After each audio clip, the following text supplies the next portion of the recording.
Hello friends, welcome to ICS platform. आज है 26 of June और 26 ऑफ जून के करेंगे हम MCQ। तो चलिए लेक्चर स्टार्ट करते हैं। लेक्चर स्टार्ट करने से पहले चैनल को सब्सक्राइब और बेल आइकन प्रेस करना ना भूलें। फर्स्ट क्वेश्चन है, how much stock limit decided by government for wheat wholesale trader. Wholesale क्या हुआ है कि गवर्नमेंट ऑफ इंडिया ने क्या किया है कि जितने भी व्हीट के ट्रेडर हैं, क्या है, व्हीट के ट्रेडर्स हैं, उनकी एक लिमिट सेट कर दी है कि आप अपने गोदाम में इतना गेहूं रख सकते हो सिर्फ ओनली। इससे अगर ज़्यादा रखते हो तो वो इलीगल कैटेगरी में आएगा। तो उन्होंने पूछा है कि होलसेल के लिए कितनी लिमिट रखी गई है। तो होलसेल की लिमिट रखी है 3000 मिलियन टन। और अगर इस न्यूज़ को डिटेल में जानना है तो मेरे 25 जून के करंट अफेयर के डिटेल करंट अफेयर में जाइए, वहां आपको डिटेल में मैंने पढ़ाया है। ठीक है। नेक्स्ट क्वेश्चन है दोस्तों, what is two country which is two country signed Indus water टीटी रिसेंटली सीन न्यूज।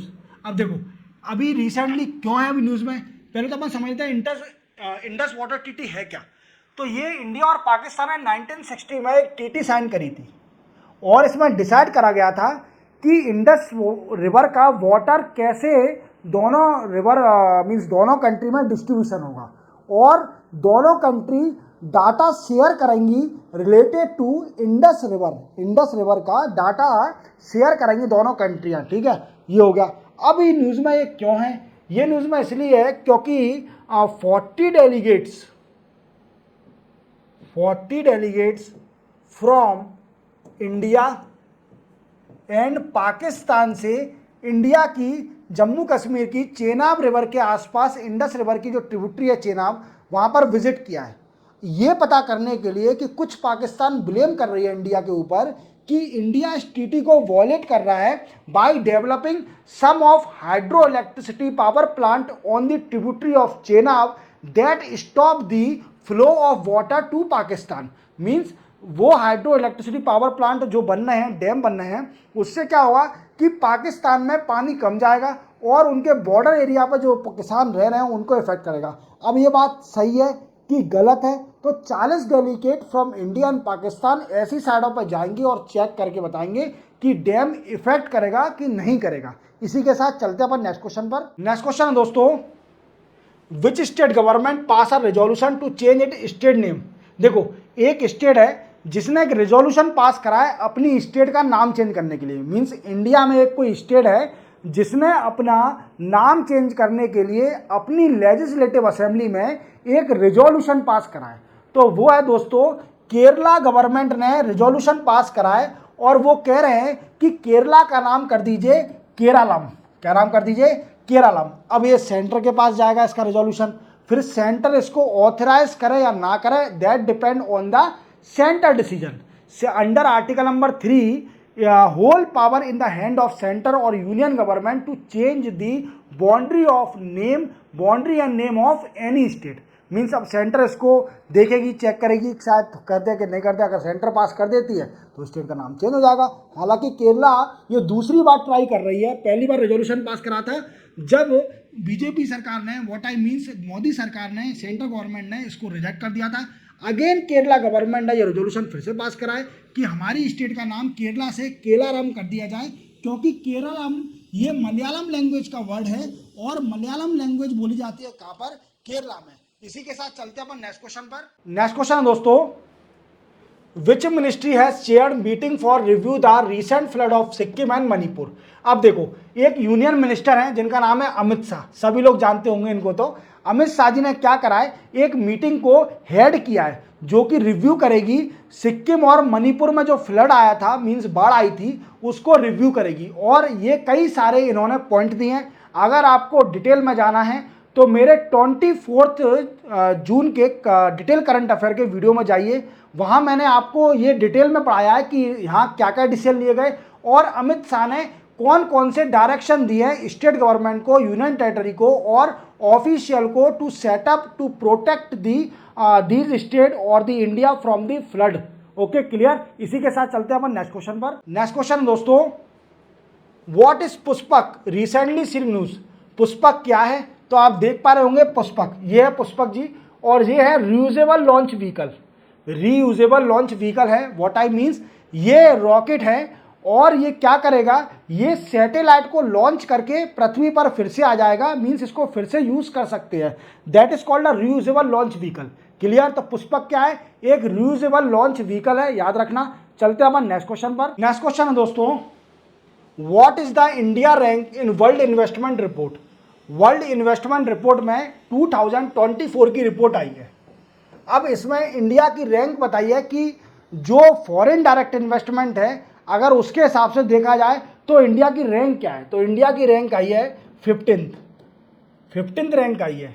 क्यों भैया, क्योंकि 2023 में इंडिया को एफडीआई सिर्फ ओनली $28 बिलियन की एफडीआई गेन हुई। मींस 2023 में बड़ा नुकसान हो गया और इंडिया को सिर्फ ओनली $28 बिलियन की फॉरेन डायरेक्ट इन्वेस्टमेंट मिला। अगर इसको कंपेयर किया जाए 2022 से, लास्ट ईयर से, तो इंडिया का foreign direct investment approximately $48 billion था और ये जब उसमें what I means 8th rank पर थी। तो इसका डिप्लीशन हो गया और ये आ गई 15th रैंक में, क्योंकि इंडिया को 2023 में $28 बिलियन का ही एफडीआई मिला हुआ है। इसी के साथ चलते अपन। और हाँ, एक और बात, ये निकालता कौन है, तो United Nation trade and development, UNTD. क्या है, यूएनसी, यूनाइटेड नेशन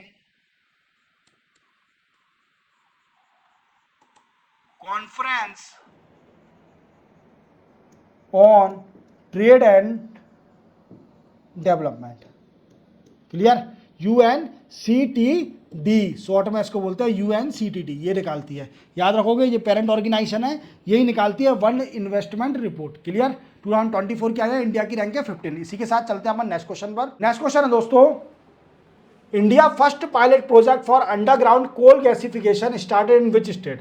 तो देखो, अंडरग्राउंड कोल गैसिफिकेशन स्टार्ट हुआ है और पहला स्टार्ट हुआ है इंडिया में, कहाँ पर, तो वो स्टार्ट हुआ है मेरे दोस्तों झारखंड के अंदर। झारखंड के अंदर कहाँ पर, जमतारा। जमतारा, आपने एक वेब सीरीज देखी होगी जमतारा। जमतारा में वेब सीरीज में क्या होता है कि सबसे ज्यादा फ्रॉड, साइबर फ्रॉड और जो फाइनेंशियल फ्रॉड करते हैं, सबसे ज्यादा चोर यही रहते हैं, जमतारा से ही होता है अधिकतर। तो जमतारा पड़ता है झारखंड में। अब यहाँ पर कुछ अच्छा काम होने जा रहा है, अंडरग्राउंड कोल गैसिफिकेशन होने जा रहा है।